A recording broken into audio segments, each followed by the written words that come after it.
Rachakonda commissionerate పరిధిలో పనిచేస్తున్న పలువురు పోలీసు అధికారులు పదవీ విరమణ చేశారు. పదవీ విరమణ పొందిన assistant accounts officer Pradeep Kumar, CTM ISI Srinivasulu, RSI వెంకట్రావులను రాచకొండ సిపి సుధీర్ బాబు సన్మానించారు. ఎన్ని రోజులు పోలీసు శాఖలు సమర్థవంతంగా క్రమశిక్షణతో పనిచేసి ఉత్తమ సేవలు అందించినందుకు సిపి అభినందించారు. వారికి రావాల్సిన అన్ని రకాల ప్రయోజనాలు త్వరగా వచ్చే విధంగా తగిన చర్యలు తీసుకోవాలని అధికారులను ఆదేశించారు సిపి. తెలంగాణ అసెంబ్లీని బీజేపీ మహిళా మోర్చా నాయకులు ముట్టడించేందుకు యత్నించారు. తెలంగాణలో మహిళలకు రక్షణ లేదని బీజేపీ మహిళా మోర్చా అధ్యక్షురాలు శిల్పారెడ్డి విమర్శించారు. మహిళలపై అఘాయిత్యాలు జరుగుతున్నా కాంగ్రెస్ సర్కారు పట్టించుకోవడం లేదని దుయ్యబట్టారు. మహిళలకు భద్రత కల్పించడంలో ప్రభుత్వం విఫలమైందన్నారు. మహిళలపై జరుగుతున్న అరాచకాలను అరికట్టడంలో జాప్యం చేస్తే భారీ మూల్యం చెల్లించక తప్పదని శిల్పారెడ్డి హెచ్చరించారు. హైదరాబాద్లోని ఫిలింనగర్ క్లబ్లో ప్రకృతి వ్యవసాయ విధానాలపై జరిగిన అవగాహన కార్యక్రమం నిర్వహించారు. ఈ కార్యక్రమంలో పలువురు సినీ ప్రముఖులు, సామాజికవేత్తలు పాల్గొన్నారు. ప్రకృతి వ్యవసాయ ఆవశ్యకతను పద్మశ్రీ డాక్టర్ సుభాష్ పాలేకర్ వివరించారు. రసాయనిక వ్యవసాయ ఉత్పత్తుల వల్ల ప్రజలు అనారోగ్యానికి గురవుతూ రోగాల బారిన పడుతున్నారన్నారు. ఇందుకు సహజ రీతిలో పండించే ప్రకృతి వ్యవసాయమే సరైన మార్గమని పాలేకర్ అన్నారు. ప్రభుత్వాలు కూడా సేంద్రియ పంటల సాగుపై దృష్టి సారించి రైతులను ప్రోత్సహించాలని పిలుపునిచ్చారు.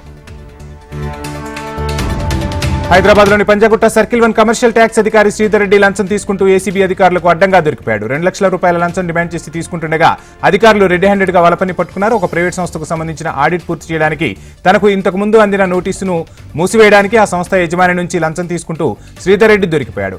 ఉప్పల్కు చెందిన శ్రీకాంత్ సాఫ్ట్వేర్ కంపెనీ ఉంది. ఆయన కంపెనీకి చెందిన ఆస్తులను 3 ఏళ్లకు గాను లెక్కింపు చేయించేందుకు పంజాగుట్ట సర్కిల్ కు చెందిన స్టేట్ ట్యాక్స్ ఆఫీసర్ శ్రీధర్ కు దరఖాస్తు చేసుకున్నాడు. అతను సబ్మిట్ చేసిన ఫార్మాట్ కరెక్ట్ గా లేదంటూ శ్రీకాంత్ కు శ్రీధర్ షోకాజ్ నోటీసులు పంపించాడు.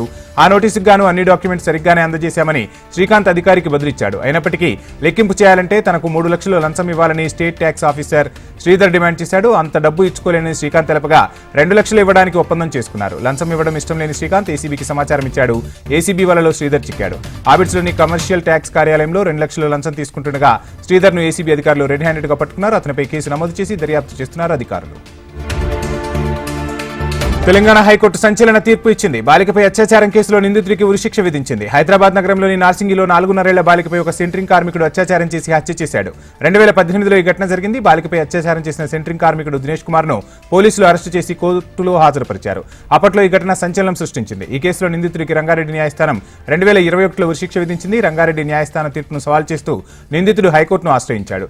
దినేష్ కుమార్ పిటిషన్పై విచారణ జరిపిన హైకోర్టు రంగారెడ్డి కోర్టు ఇచ్చిన తీర్పు సరైందేనని తీర్పు వెలువరించింది. గద్దర్ అవార్డులపై ఇటీవల తెలంగాణ సీఎం రేవంత్ రెడ్డి చేసిన కమెంట్స్ పై Telugu film chamber of commerce స్పందించింది. గద్దర్ పేరిట అవార్డు ఇవ్వడం ఇండస్ట్రీ స్వాగతిస్తోందని, ఈ అవార్డు ఇండస్ట్రీ గౌరవంగా భావిస్తోందని ప్రకటన విడుదల చేసింది. ఫిలిం డెవలప్మెంట్ కార్పొరేషన్ వారితో మాట్లాడి విధి విధానాలు తయారు చేస్తామని ప్రకటించింది. త్వరలోనే ప్రభుత్వానికి నివేదిక ఇస్తామని ఫిలిం ఛాంబర్ అధ్యక్షుడు భరత్ భూషణ్, కార్యదర్శి దామోదర్ ప్రసాద్ స్పష్టం చేశారు. అసెంబ్లీలో సబితా ఇంద్రారెడ్డిపై సీఎం రేవంత్ రెడ్డి అనుచిత వ్యాఖ్యలు చేశారంటూ బీఆర్ఎస్వీ అభ్యర్థులు ఓయూలో నిరసన వ్యక్తం చేశారు. సీఎం రేవంత్ రెడ్డి దిష్టిబొమ్మను బీఆర్ఎస్వీ విద్యార్థులు దహనం చేశారు. సీఎం రేవంత్ రెడ్డి సబితా ఇంద్రారెడ్డికి క్షమాపణలు చెప్పాలని డిమాండ్ చేశారు. ఆందోళన చేస్తున్న బీఆర్ఎస్వీ విద్యార్థులను పోలీసులు అరెస్టు చేశారు.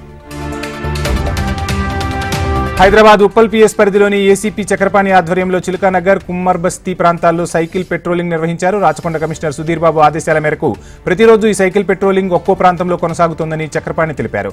చిలకానగర్ చౌరస్తాలో విద్యార్థులకు, ప్రయాణికులకు డ్రగ్స్, మహిళలపై వేధింపులు, దొంగతనాలు, ఇతర నేరాలపై తీసుకోవాల్సిన జాగ్రత్తలపై వారికి అవగాహన కల్పించారు.